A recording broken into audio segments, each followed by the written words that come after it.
Hi guys, nahanap ko guys para mag-share guys.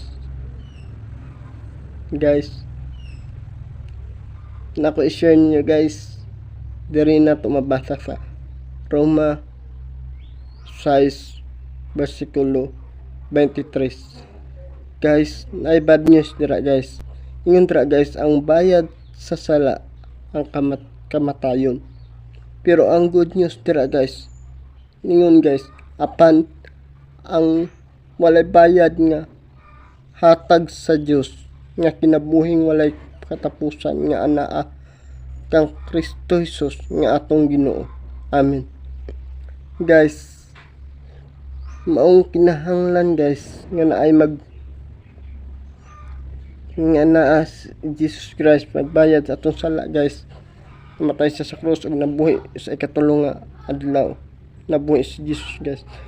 Kay nalayo man ta sa presensya sa Ginoo guys. At ang Ginoo guys, bulag ta sa iyang connection guys sa presensya.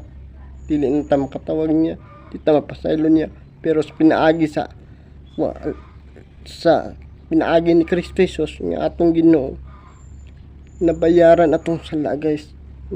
Magkabato na putag kinabuhing walay katapusan guys sa pinaagi sa pagdawat nato ang Kristo Jesus nga atong Ginoo. Ug maora to guys, God bless tanan. Dawaton nato si Jesus Christ nga atong pangluluwas ug atong Ginoo sa atong kinabuhi. Okay, siya raman ang dalan dong sa langit.